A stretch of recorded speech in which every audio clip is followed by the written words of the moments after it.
बिस्मिल्लाहिर्रहमानिर्रहीम। हम कंटिन्यू कर रहे हैं अपनी lecture series on the subject entrepreneurship. Last lecture में जिसमें हम मार्केटिंग प्लान को डेवलप करने की कोशिश कर रहे थे, उसमें हमने steps in preparing the marketing plan उसके ऊपर बात की। पहला स्टेप हमने कंप्लीट किया था जो कि हमारा रिलेट करता था डिफाइनिंग द बिजनेस सिचुएशन, और उसमें हमने सिचुएशन एनालिसिस को देखा। जो कि सिचुएशन एनालिसिस हमें 3 बेसिक क्वेश्चंस को आंसर कर रहा है कि प्रेजेंट मार्केट कंडीशंस क्या है, performance of the companies goods and services क्या है, और फ्यूचर अपॉर्चुनिटीज और प्रॉस्पेक्ट्स हमारे क्या हो सकते हैं। सो सिचुएशन एनालिसिस हमारे लिए पास्ट को भी असेस करता है, प्रेजेंट को भी असेस करता है, और हमें प्रोस्पेक्टिव अप्रोच भी देता है। दूसरे स्टेप में हमने देखा था कि हम अपनी टारगेट मार्केट अपॉर्चुनिटीज़ को किस तरह से यूज़ कर सकते हैं। यहाँ पर हमने इंट्रोडक्शन सा लिया कि हमारे पास सेगमेंटेशन क्या होती है और टारगेटिंग क्या होती है। उसमें हमने सेगमेंटेशन की डिफरेंट बेसिस जो जियोग्राफिक, डेमोग्राफिक, बिहेवियरल और साइकोग्राफिक हो सकती हैं उसको भी देखा।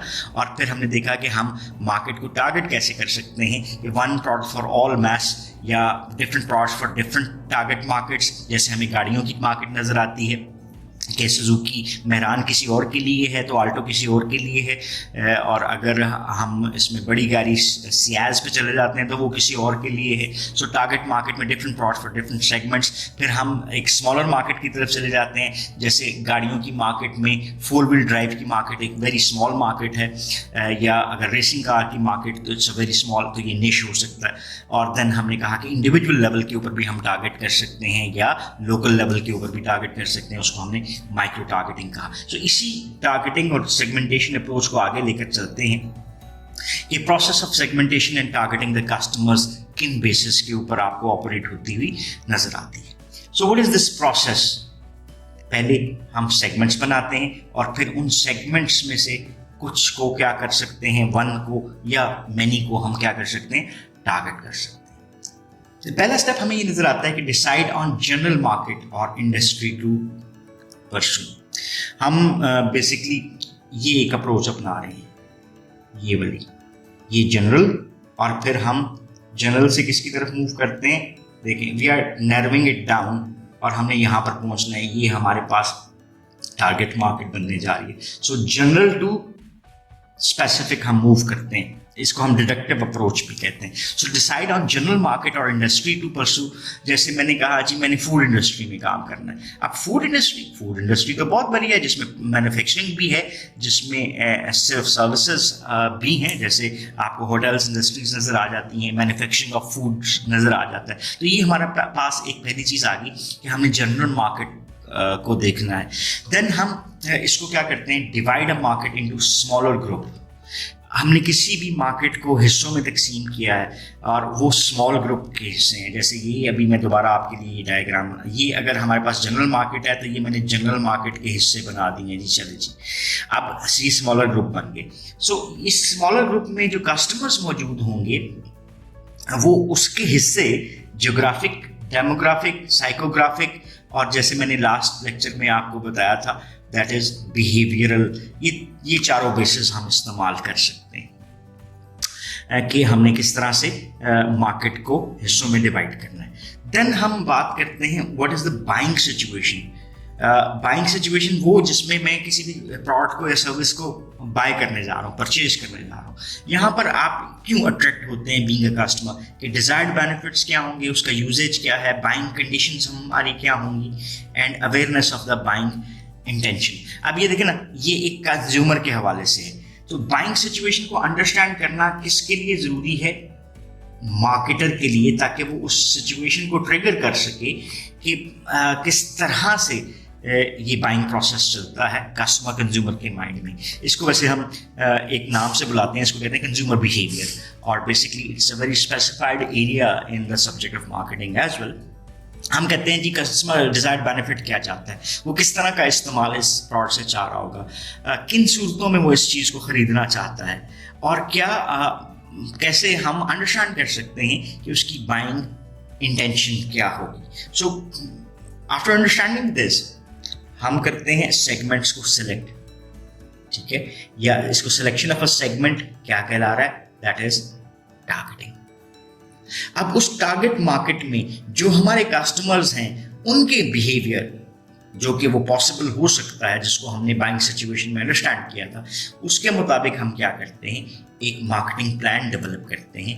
और बेसिकली ये मार्केटिंग प्लान इंटीग्रेट करता है, मिलाता है किसको, पहली चीज प्रोडक्ट, दूसरी प्राइस, तीसरी प्लेस और चौथी प्रमोशन। अगेन वही वाली बात जो बार बार दोहराते हैं, it comes up with a plan of 4 P's: product, price, place and promotion. अब एक चीज जो हमारे लिए यहाँ पर सेगमेंटेशन और टारगेटिंग के हवाले से इंपॉर्टेंट नजर आती है कि we have to consider the strengths and weaknesses in the target market. Strengths किसको कहते हैं, वो पॉजिटिव्स होती हैं, और वीकनेसेस वो जो कि नेगेटिव होती हैं। पॉजिटिव्स वो यानी जो हम अच्छा कर सकते हैं वो स्ट्रेंथ में आ जाता है, और जो हम अच्छा नहीं कर पाते वो किस में चला जाता है, वो वीकनेस के एलिमेंट्स में आ जाता है। कि हमारी जो टारगेट मार्केट है उसकी स्ट्रेंथ्स क्या हैं और वीकनेसेस क्या है। तो इसी को हमने यहाँ पर थोड़ा सा डिटेल में अगर आप पढ़ना चाहें तो यहाँ पर भी से भी देख सकते हैं टारगेट मार्केट क्या है, मार्केट सेगमेंटेशन क्या होती है, इसकी थोड़ी सी डिटेल और कुछ आपको यहाँ पर एग्जांपल्स भी नज़र आएंगी। फॉर द बेटर अंडरस्टैंडिंग आप इसको ज़रूर रीड आउट कीजिएगा, ठीक है। सो यहाँ पर हमने करेक्टरिस्टिक्स ऑफ डिफरेंट कस्टमर्स, जैसे ज्योग्राफिक का उसने बता दिया कि इलाकाई, स्टेट, कंट्री, सिटी, रीजन पे हो सकती है, demographic, age, gender, occupation, education, income, racial basis पे, साइकोग्राफिक, पर्सनालिटी एंड लाइफस्टाइल के ऊपर, और बाइंग सिचुएशंस में हमने इसको पहले भी आपके लिए एक्सप्लेन कर दिए, और उसी की बेस पे हमने एक मार्केटिंग प्लान डेवलप करने की कोशिश की। सो इसको साथ साथ आप अगर रीड आउट करेंगे यहाँ से तो आपके लिए और बेनिफिशियल हो सकता है। नेक्स्ट स्टेप के ऊपर हम चलते हैं और बात करते हैं establishing goals and objectives. Once हमें अपने सेगमेंट्स का पता लगा और फिर हमने उसमें से टारगेट मार्केट को देख लिया, ले लिया, पिक कर लिया, अब हमने उस टारगेट मार्केट के हवाले से जो 4 P's का एक कॉम्बिनेशन डेवलप करना है, वो P's इसलिए बनेंगे कि हम अपने गोल्स और ऑब्जेक्टिव्स को अचीव करें। So we are getting back towards the development of the goals and objectives. Basically इनको हम कहते हैं these are statements of level of performance desired by new venture. जैसे मैं कहता हूं कि 1000 यूनिट मैंने सेल करने हैं ऑफ अ प्रोडक्ट ए, तो ये क्या है, ये गोल है, लेकिन इतना अच्छा नहीं है। इन टाइम कर लेते हैं 1 month, ठीक है। वेयर तो मैं स्पेसिफाई कर लेता हूं अपनी टारगेट मार्केट के, इस मार्केट के बीच में, इस ज्योग्राफिकल रीजन के बीच में। सो ये जो statements of level of performance हैं, ये आपके लिए ज़रूरी होती हैं। क्यों? क्योंकि आप अपने बिजनेस जो भी नया वेंचर है उसको आप असेस करना चाहते हैं कि what it can do for you. Then हम बात करते हैं realistic and specific marketing goals. हम इसके लिए बड़ा एक अच्छा लफ्ज़ यूज़ करते हैं, दैट इज़ कि आपके जो भी गोल्स बने वो कैसे हों, they must be smart, specific, measurable, achievable, realistic and time bound. So realistic and specific marketing goals and objectives किस क्वेश्चन को बता रहे होते हैं कि हम कहाँ पर पहुँचना चाहते हैं, where we want to go, where we want to end up। ये जैसे फॉर इंस्टेंस अगर ये एक लेवल है तो हम इस लेवल ऑफ परफॉर्मेंस को या ऐसे अचीव करना चाह रहे हैं। सो ये डिजायर्ड एंड रिजल्ट आपका बनता है। सो रियलिस्टिक और स्पेसिफिक गोल्स आपके लिए डेवलप करना इन ऑर्डर टू अचीव, ये आपके लिए बहुत ज़रूरी है, अदरवाइज आपका मार्केटिंग प्लान आपको सर्व नहीं करेगा। फिर एक चीज़ और जो मद्देनज़र रखने की ज़रूरत है वो है क्वान्टिफाइबल गोल्स। क्या हर गोल को हम क्वांटिफाई कर सकते हैं? मैंने 1000 यूनिट की बात की, मैंने रुपीस की बात की, मैंने डॉलर्स की बात कर ली कि इतने हम अचीव करना चाहते हैं। ये क्वांटिफाइबल गोल्स है। Just take example of an image of a product. So ये इमेज ऑफ अ प्रोडक्ट एक गोल हो सकता है। हमारी एक और गोल बना लेते हैं रीच, कि हमारा पैगाम इतने लोगों तक पहुंचे। ये क्वांटिफाइबल है, लेकिन व्हाट इज द इमेज, ये उतना आसान नहीं है कि हम इसको क्वांटिफाई कर सकें। सो इसका मतलब है जब हम गोल्स एंड ऑब्जेक्टिव्स बनाने जा रहे हैं तो हमें ये अंडरस्टैंड करना है कि तमाम गोल्स जो हैं वो क्वांटिफाइबल नहीं होते। Then limit the number of goals and objectives to between 6 and 8। वो कहता है कि इससे ज़्यादा की तरफ ना जाएं because it will create a more complex situation और हमारे लिए इन चीज़ों को शायद अचीव करना ज़्यादा मुश्किल हो जाए। And then goals should represent key areas to ensure marketing success. जैसे हमने बात की हमारी मार्केटिंग जो है वो 4 P's के बारे में है, तो हम अपने गोल्स को भी इसी जो सॉफ्टवेयर है इसी में रखते हैं कि हमारे गोल्स रिप्रेजेंट कर रहे हों वो की एरियाज जिसमें हम अपनी मार्केटिंग सक्सेस को देख सकते हैं। जैसे मैंने अभी एग्जांपल्स दी थी आपको, रीच और image, number of sales etcetera. Then defining marketing strategy and action programme. आप देखें हमने गोल्स और ये चीज़ें बना ली, अब हम उस गोल्स को अचीव करने के लिए क्या क्रिएट करते हैं, एक स्ट्रैटेजी क्रिएट करते हैं कि हम किस तरह से इन गोल्स को अचीव करेंगे।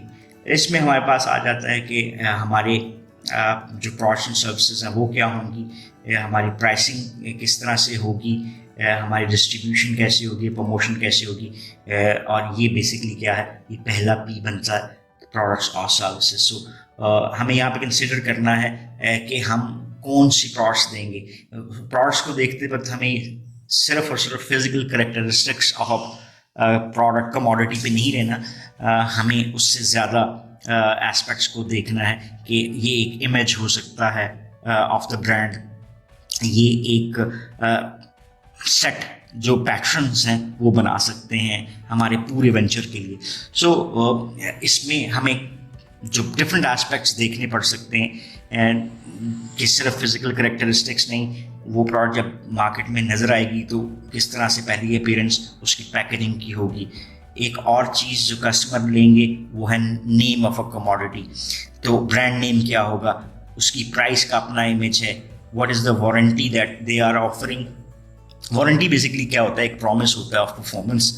तो then image of a product, उसके साथ अकम्पनीड सर्विसेज क्या होंगी, डिलीवरी टाइम क्या होगा। आपको भी नज़र आता है कि इवन जो इस वक्त food Panda is a brand जो कि आप तक आपका खाना पहुंचाती है, इवन ग्रॉसरीज भी पहुंचाती है।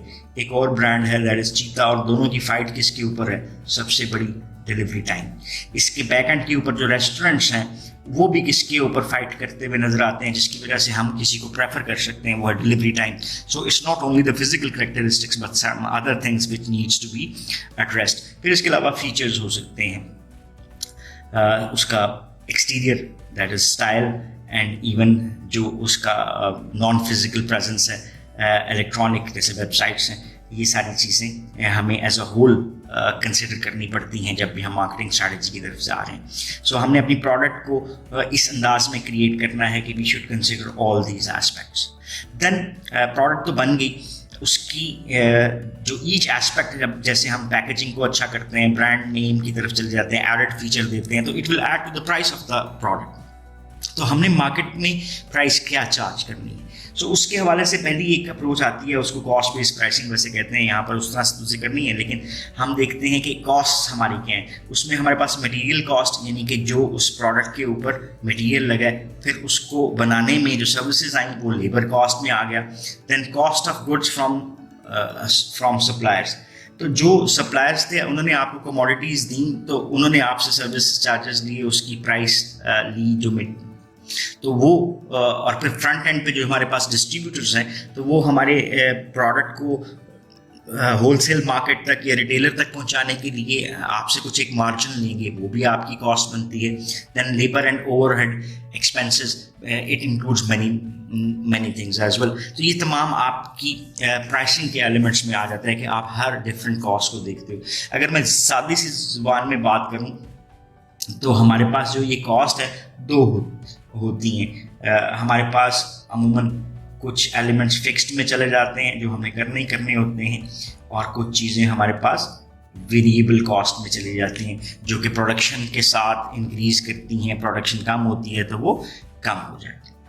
अब प्राइसिंग में कॉस्ट के बाद हमने अपना एक बेनिफिट ऐड करना है, उसको हम क्या कह रहे हैं, मार्जिन या ये मार्कअप कहलाता है। So expected to cover overhead cost and some profit. जैसे मेरे पास 6 रुपये अगर cost I plus 4 is equal to 10, तो मैंने 10 प्राइस रख दी। यानी ऑल कॉस्ट इंक्लूड्स, चाहे फिक्स्ड है या वेरिएबल है, एक यूनिट पे कॉस्ट 6 रुपये आती है, प्लस 4 इज द मार्जिन और मार्कअप जिसको हम हासिल करना चाह रहे हैं, और इसी में से हम अदर जो एक्सपेंसेस हैं वो भी बियर कर सकते हैं और बाकी कंपनी की प्रॉफिटेबिलिटी में ऐड होता है। एक इम्पॉर्टेंट एलिमेंट जो प्राइसिंग के वक्त हमें कंसिडर करना है वो क्या है, that is the competition that we are in. At times हम अपनी सिमिलर प्रोडक्ट, सिमिलर कैरेक्टरिस्टिक के साथ कंपटीशन में जो जा रही है उसकी प्राइस हायर नहीं रख सकते देन द कंपैटिटर्स। तो हमें जो प्राइसिंग के एलिमेंट को देखते हुए ये कंसिडर करना पड़ता है कि either we are charging according to the competition और नॉट। सो अभी इसको यहाँ तक रखते हैं। इस लेक्चर में बेसिकली हमने जो बात करने की कोशिश की है कि हम अपनी जो सेगमेंटेशन है और टारगेटिंग है वो किस तरह से कर सकते हैं।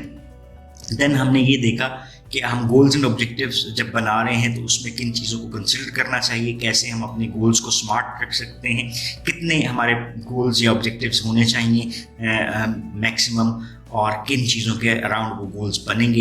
इसके बाद हमने मार्केटिंग स्ट्रैटेजी की तरफ बात की कि वो कैसे बनाते हैं। तो हमने उसमें प्रोडक्ट्स एंड सर्विसेज को सबसे पहले देखा और ये भी असेस किया कि क्या एस्पेक्ट्स इस प्रोडक्ट और सर्विसेज में ऐड होने चाहिए। और फिर हमने बात की प्राइसिंग के हवाले से कि किस तरह से हम प्राइसिंग स्ट्रैटेजी डेवलप कर सकते हैं।